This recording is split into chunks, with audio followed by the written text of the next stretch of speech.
Bien le bonjour à tous, on se retrouve pour une nouvelle vidéo MotoGP. Comment vous allez en cette première journée avec un pilote français titré en MotoGP? Je pense que vous avez bien le sourire, on est bien heureux. En tout cas, dans cette vidéo, on va se faire un sujet sur le GP d'Émilie-Romagne, un épisode post-GP. On va donc beaucoup se consacrer aux interviews qu'il y a pu avoir pour trois pilotes, Fabio Quartararo, Johann Zarco et le vainqueur de ce GP, Marc Marquez. Donc voilà, allez, on parle pas plus, pensez à vous abonner, au petit like, on est parti pour notre sujet. Allez, on va démarrer par les deux sujets les plus rapides, Johann Zarco et Marc Marquez. On débute donc par notre cher aussi pilote français, il ne faut pas l'oublier, Johann Zarco, qui sort donc d'un top 5 après ce Grand Prix d'Émilie-Romagne. Une très belle course. Zarco a donc dit « Je suis plutôt heureux. Je me sens vraiment bien de faire à nouveau un top 5, de marquer de gros points et d'avoir eu la chance d'échapper aux nombreuses chutes qui ont engendré une course par élimination. Mais j'ai pu aussi avoir un bon rythme et prendre du plaisir à doubler d'autres pilotes en retrouvant une bonne confiance. Je suis donc très heureux de ça. Clairement, quand Bastianini m'a doublé, je savais qu'il pouvait être très fort depuis la dernière course et j'ai pu voir qu'il avait un bon rythme. Mais j'ai rencontré un peu plus de problèmes pour doubler les autres pilotes car je n'ai pas encore confiance en 100% du travail que je faisais. Mais je suis heureux. Enfin, c'est un bon dimanche et j'ai été très régulier sans trop faire d'erreurs en course. Donc c'est très bien pour essayer d'être à nouveau régulier et marquer des points lors des 3 dernières courses. Ça commence bien. Je retiens donc le positif de cela et je suis impatient d'être à Portimao pour faire un autre pas en avant afin d'être encore plus compétitif car je n'avais clairement pas aujourd'hui le rythme de Pecco et Marc Marquez en début de course. L'option médium était très bonne pour moi car même si d'autres pilotes avaient le soft, je ne pense pas qu'il m'aurait beaucoup aidé. Le médium arrière était très constant pour moi et je suis très heureux de ça. Donc je retiens le positif et je continue comme ça. Zarco revient aussi rapidement sur Fabio Quartararo en disant « C'est énorme pour le MotoGP. On a un Français champion du monde. C'est top. Il faut profiter de ça. Il vaut mieux que ce soit un Français plutôt que Marc Marquez une fois de plus. C'est top. Ça va parler de moto, faire rêver des jeunes. On redonne ce goût de la moto. Fabio a pris une grosse leçon de maturité l'an dernier et cette année, il a fait 0 erreur et ça a donné un champion du monde. » Et voilà une partie des déclarations de Johann Zarco. Comme d'habitude, les liens sont en description pour toutes les interviews si vous voulez les voir complètement. Je voulais quand même parler de Johann Zarco parce que il y a eu énormément de négatifs. On va pas se mentir, depuis la reprise de cette deuxième partie de saison, ça a été très compliqué. Johann, on n'a fait que dire c'est difficile, il faisait que répéter, je suis très déçu. C'était vraiment... Voilà, une atmosphère vraiment très compliquée autour de Johann Zarco, donc ça me tenait moi personnellement à cœur de vous mettre aussi en avant. Enfin, Johann Zarco qui semble heureux, content de son Grand Prix, ça fait du bien et je pense qu'il en avait clairement besoin, Johann Zarco. Lui qui disait qu'il voulait terminer l'année de la meilleure des manières pour entamer 2022 aussi du coup dans une bonne phase. Bah voilà, c'est ce genre de Grand Prix qu'on veut voir. Johann Zarco en plus en partant 10e, terminer 5e, c'est génial. Il place un petit mot bien sûr à Fabio Quartararo et je pense qu'on est tous d'accord avec ce qu'il dit. Il n'y a que du positif, clairement dans cette interview, enfin presque que du positif. Et ça fait quand même vachement plaisir quand on parle de Johann Zarco, après tous les soucis qu'il y a pu avoir. Allez, on passe maintenant à Marc Marquez, parce que lui aussi, ça a été quand même un petit événement. Enfin, Marquez arrive à gagner pratiquement à la régulière sur un circuit qui tourne à droite. Marquez a donc dit « Bien sûr, je suis très content aujourd'hui, que ce soit pour moi ou pour l'équipe Repsol Honda.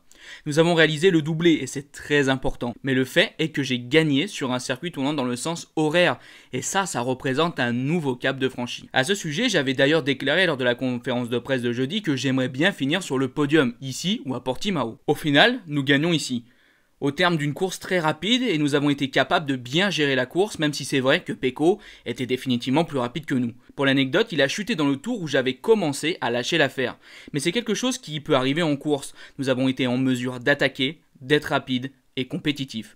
En particulier au niveau du rythme de course, car gagner quand c'est une course flag to flag par exemple, ça n'a pas autant de signification. Il termine en disant « Mais la façon dont nous sommes allés chercher la victoire ici, sur un circuit où Pecco était vraiment très fort, un circuit qui tourne à droite, c'est quelque chose de très important pour moi et mon équipe pour bien préparer, lui aussi du coup, 2022. » Voilà donc les déclarations de Marquez. Je trouvais ça quand même assez important d'en parler parce que oui, pour Marquez, c'est un événement majeur dans ce retour en MotoGP. Il gagne enfin sur un circuit qui tourne majoritairement à droite. Et ça, c'est quand même très important pour Marc Marquez. Et on sent tout doucement que Marquez retrouve son niveau. Il est de plus en plus fort. Il a aussi expliqué que bien sûr, la journée du vendredi qui a été sur piste mouillée, l'a bien aidé pour être mieux globalement physiquement le dimanche. Mais on sent, oui, que Marc Marquez est de plus en plus fort. On sent que Marc Marquez revient. Et ça, c'est quand même assez important.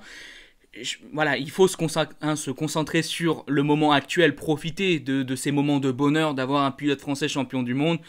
Mais j'ai hâte aussi de penser à 2022, j'ai hâte de voir la saison 2022 parce qu'on se dit, si Marquez du moins arrive à revenir globalement dans une forme plutôt correcte, en tout cas pour jouer des podiums, on a des Francesco Bagnaia capables de jouer la victoire, des Fabio Quartararo qui vont tout faire pour bien sûr essayer de remporter un nouveau titre de champion du monde.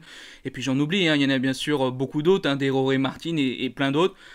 J'ai hâte, moi, je sais pas vous en tout cas, mais moi j'ai hâte, mais tellement hâte d'arriver enfin en 2022 parce que je pense qu'on va avoir une saison, mais de malade mental. Allez, on a assez tourné autour du pot, parlons maintenant du pilote français qui est enfin champion du monde en MotoGP, Fabio Quartararo. Alors tout d'abord, il revient sur ce que ça fait d'être le premier français titré dans la catégorie reine.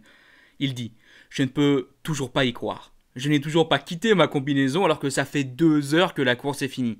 Quand je vois tout ce qui m'entoure actuellement, je peux vous dire que c'est un moment que je n'oublierai jamais dans ma vie.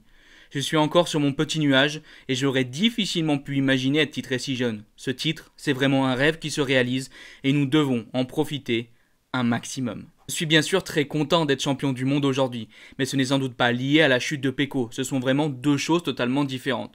Je suis désolé pour lui, mais aujourd'hui c'est mon jour et nous sommes champions du monde. L'équipe m'a indiqué au panotage que j'étais champion du monde, j'aurais bien aimé finir sur le podium, mais le choix de gomme n'était pas optimal. Après, dans les faits, que je finisse 3e, 4e ou bon dernier, le résultat aurait été le même. Ce que Fabio va déclarer ensuite m'a fait pas mal rire, je vous y lis. Pour commencer, avant même de me lever, j'ai eu un rêve bizarre.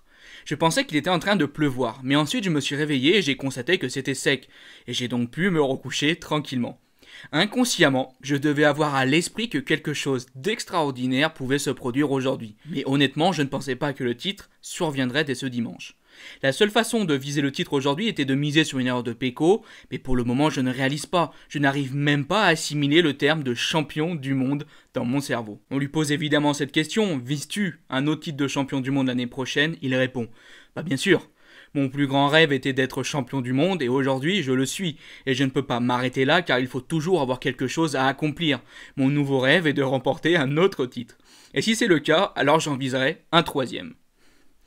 Ce sont toutes ces limites qu'il faut repousser, et je pense vraiment que nous avons la capacité pour le faire. Je pense que toute la pression que j'ai eue sur les épaules lors des 2 dernières courses, que je m'étais d'ailleurs infligée tout seul, je vais pouvoir la transformer en expérience en me disant lors des futures situations similaires que j'ai déjà vécu cela et que je m'en suis bien tiré. On termine avec cette petite déclaration, je suis le genre de personne qui n'aime pas spécialement avoir beaucoup de gens autour de moi, quand bien même ce sont des membres de ma famille. Mais cette fois-ci, je voulais les avoir à mes côtés pour sentir tout leur soutien. Aujourd'hui, ça doit être la première fois où j'ai vraiment eu du mal à manger le midi. Dans ce genre de journée, vous accumulez beaucoup d'adrénaline. Et une fois que l'épreuve est passée, tout cela redescend et c'est un coup de massue. Mais le fait de les avoir ici, c'est génial. Mon frère est venu avec sa femme. Et ils vont faire aussi le voyage à Portimao où l'ambiance devrait être bien plus tranquille, avec notamment beaucoup moins de pression. Bon, alors une nouvelle fois, les déclarations de Fabio Quartararo, il y en a énormément. Il revient sur tout son parcours, il parle de beaucoup de choses. Bon, je vais pas vous faire une vidéo de 40 minutes où on parle de toutes les déclarations. Je pense que vous allez finir par vous endormir avec toutes ces déclarations. Ça fait déjà, je pense, là pas mal pour une vidéo. Mais en tout cas, tout ça, ça fait tellement plaisir. Ça fait tellement plaisir de voir la joie de Fabio Quartararo, de se dire qu'un pilote français en MotoGP en est arrivé là. Et dans notre pays où, on le sait, la moto n'est pas tout le temps bien vue et surtout la moto n'est pas mis en avant comme ça peut l'être dans d'autres pays, l'Italie, l'Espagne. C'est exceptionnel pour le sport moto en France qu'un pilote comme Fabio Quartararo vienne gagner un titre de champion du monde. Ça donne de l'espoir, ça fait rayonner la France aussi dans le sport moto. C'est incroyable, et voir le bonheur de ce pilote, parce que je vous parlais précédemment que c'était bien de voir un peu de positif autour de Zarco, ça fait du bien aussi de voir enfin Fabio Quartararo avec un grand sourire, qui sait qu'il a accompli quelque chose de fou, après tellement de critiques. Enfin, Fabio Quartararo, je pense qu'on ne se rend pas compte, on a beaucoup critiqué son mental, mais le mental quand même qu'il a fallu pour en arriver là. La saison 2020, la saison 2019, ces saisons en Moto 2, ces saisons en Moto 3, ça a été mais un calvaire pour Fabio Quartararo, énormément de critiques, alors que je vous le rappelle, c'était un pilote extrêmement jeune. Et finalement, t'en arrives là, des années plus tard, tu fais rayonner le sport moto français, tu es le pilote titré champion du monde, tu mets fin à 9 ans de titre espagnol, en MotoGP en tout cas. Depuis 2015, il n'y avait pas eu de titre avec Yamaha, c'est toi le nouveau pilote, t'as de l'ambition, t'es parti pour essayer d'en gagner 2, 3 et autant qu'il faudra des titres en MotoGP. qu'est-ce qu'il faut dire de plus? L'émotion, elle est énorme, bien sûr, et on est tellement heureux. Et une nouvelle fois, je vous en parlais, j'ai hâte de voir 2022, mais profitons, clairement profitons de ce moment-là. J'espère que Fabio Quartararo sera bien sûr capable de se battre pour un deuxième titre, un troisième titre. Mais déjà, ce qu'il a fait là, c'est un moment exceptionnel. On pourra dire, on y était, on a vécu ce moment-là, on a vu ça. Et ça, c'est grandiose, clairement, c'est grandiose. Donc voilà, on arrive à la fin de cette vidéo. Bon, je pourrais en faire beaucoup plus, hein, évidemment, mais... Enfin, vous me connaissez, hein, je suis une pipelette. Hein. Moi, je pourrais parler 40 minutes de Fabio, de Marquez, de Zarco.